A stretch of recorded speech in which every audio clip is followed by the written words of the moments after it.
We're at the roundabout that starts onto the Cabot Trail on one end, and we made it back. So stay tuned to figure out how much energy we used and how much it cost to tour the Cabot Trail in the Mach-E. We're about to start quite the road trip in the Mach-E. Most people have gone around the Cabot Trail before North Cape Breton with EVs, and I don't know if they've done it with the full fam before. Maybe they have. Also, it's going to take a lot longer because we will be trying to rely on some level 2 slower charging. There's not a lot of fast charging options in Cape Breton. There will be soon, however, when they add them on both sides of the East Lobe, which I can't wait for. I wish they were there already. I wouldn't have any range anxiety about this trip at all. But given that we're going to have to rely on level 2 charging and some level 1 charging, if we can find it along the way to make it all the way north and back with complete peace of mind, that is going to be quite the challenge. The other thing is the national parks are currently closed. There's some fire bans, and we do have some wildfire situations. So we won't be going through the woods or anything, which means I think we'll be focusing on just driving along the spine of Cape Breton. So the first thing that also happened is that the ferry got canceled, which means that we have to go the long way. We're going to be driving over the Confederation Bridge all along, going just it's gonna be come along. Let's go. Ready for the road trip? Nah. It's gonna be fun. I'd rather the boat. See, Mr. Willie?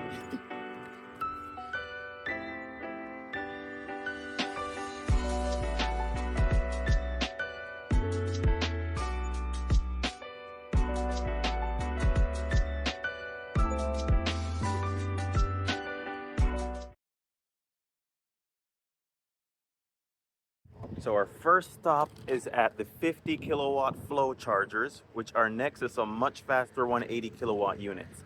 However, this stop is much more about the human condition, more than the condition of the cars. We need to stretch, and it's about lunchtime, so we're at some slower 50 kilowatt chargers, while the car's drawing approximately 45 kilowatts, which is as much as it's going to do. So it didn't actually make sense to go and pay more for electricity at a faster charger. All right, so after this little refuel for us and for the car, we'll catch up and see how it goes. I'm gonna wander around for, I'd say, no more than maybe half an hour or so. I'll double check the charging stats. But now we're back at the charger, and it's time to unplug because it's reading 79%. I'm at 80%, and I think I've seen the charging rate drop down to 25 kilowatts instead of 45, which means time to stop it and go. I'll attempt to stop it from here, and if that doesn't work, I'll just hit the button on the side, and if that doesn't stop the charge, I'm just going to open up. That actually stopped it as well, it sounded like. So I'm going to go ahead and stop the charge on the app and get on out of here. Before I go, I know the charge rate and price for these flow chargers. I'm going to check how many cents per kilowatt on the sign for these 180 kilowatt chargers next. These 180 kilowatt probably ABB machines, tap to charge. It accepts your cards, and you can also activate it via the Chargehub app. And what I'm hoping is that the sign somewhere tells you the charge cost, which it does not. So I'm gonna come over here. I'm gonna select CSS. RFID. I can't actually check the cost of these chargers, so maybe I'll log in to the ChargePoint app to see how much it costs.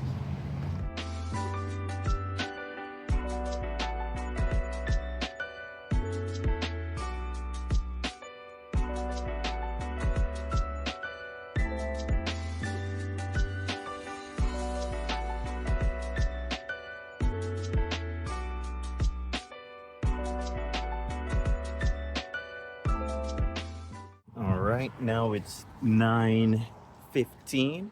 We just topped up with 100% full charge from the Port Hawkesbury Civic Center. We're gonna hit the road now, and probably the hardest stretch and push on this battery that I've ever done. Wish me luck. See you on the other side.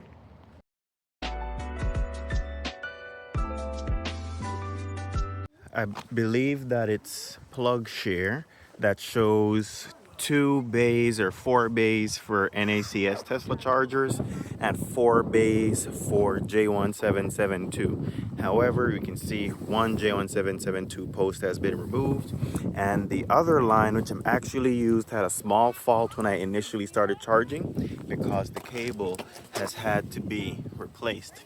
That being said, these are Tesla destination units with J71772 connectors, and we're currently topping up and finishing off around 8 kilowatts before we hit the road. And we are just about to get to 90% before continuing all the way up to Glenghorn Resort, and we'll see how it is when we get there. These units charge at around 8 kilowatts when only one vehicle is connected, and if there's 2 vehicles connected, they will share power.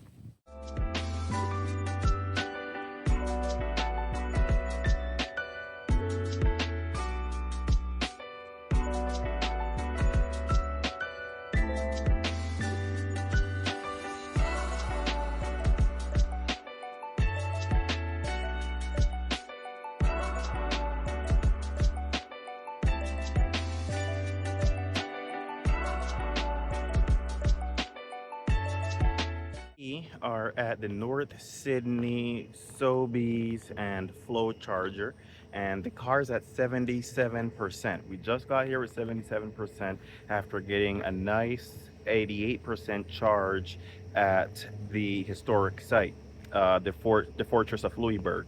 So now we're at North Sydney, and I plugged in with 77%, which is not when you're supposed to DC fast charge, but I am only at a 50 kilowatt DC fast charger. One of those do as I say, not as I do moments, or do exactly as I do. We're going up the spine of Cape Breton, and we need to get to 94%. So I'm at the Flow charger, getting 25 kilowatts, and I'll be charging at this fast charger as long as the rate is faster than the 7 kilowatt level 2 charger next to it. We need 94% and able to go up to the north of Cape Breton, up to ocean whale watching, and back down to the Flow charger in Bedeck. So see you guys after we've gone up and down Cape Breton in the Mach-E.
So since hitting the Cabot Trail, we're now in the north at Blue Bayou Yurts at this eco hotel resort site. So the EV is now here. Since coming past our last DC fast charger, we've been able to find another 30 kilowatts of electricity. So the car is sitting at about 96% now at the very north of Cape Breton, and we're going to head back south on the way home with the planned stop near Monastery, Nova Scotia, and another flow 50 kilowatt charger for about 15 minutes, and then that 15 minutes will allow us to take the ferry and get back home in Charlottetown with about 15% on the battery or so. All right, we'll see you on the way home.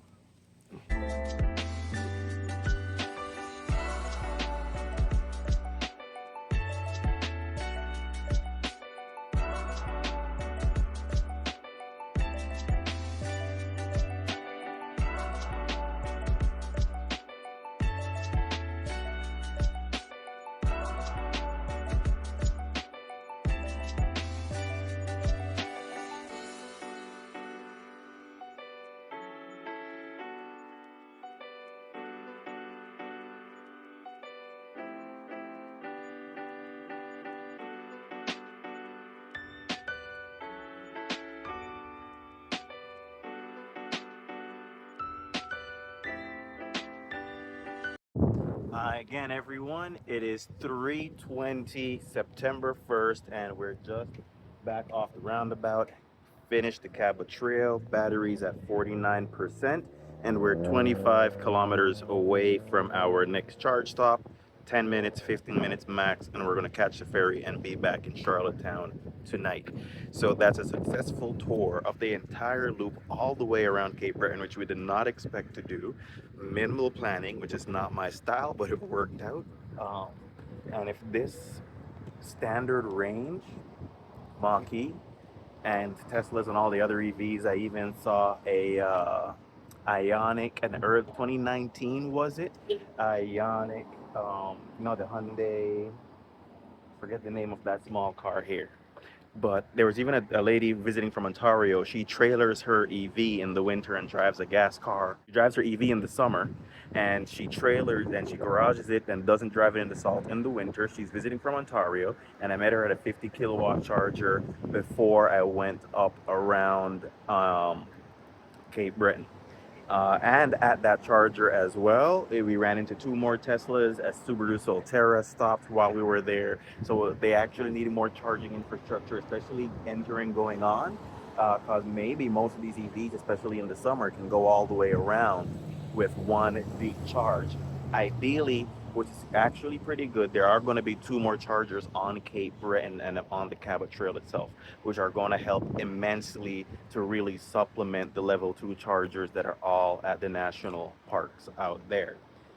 So yeah, an EV road trip, several days, charging where we're at, which is the way you do it in an EV, is even on a road trip. So all the road trips that we're talking about, where we can't go on these road trips because the EVs won't make it. Well, on a road trip, you've got more time to take.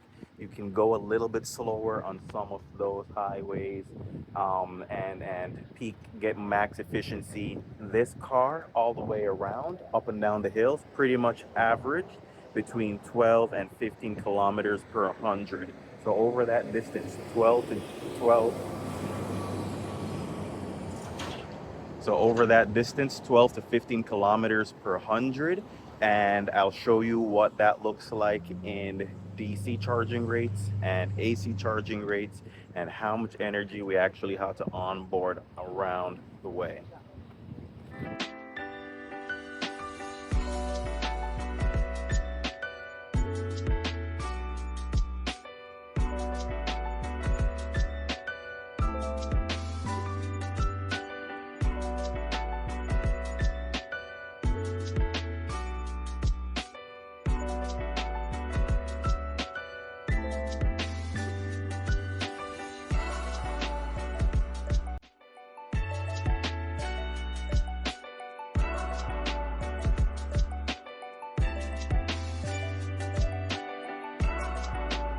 We are at the ferry.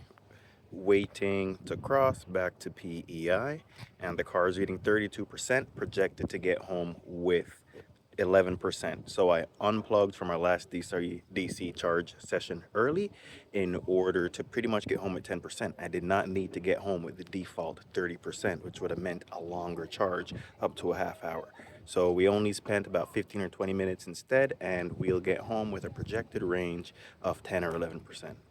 At this point, I've also done all of the DC fast charging, which I'll break down those results for you now.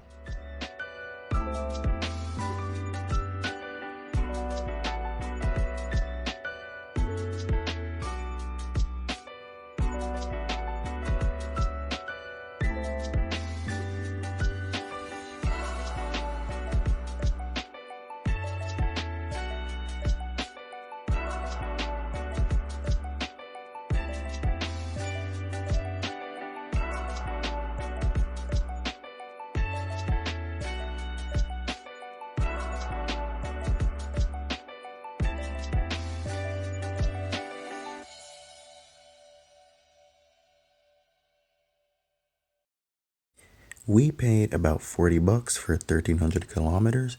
Could have been as high as 60 without free electricity, and in a gas car it would have been over $100. Until next time, let's stay connected.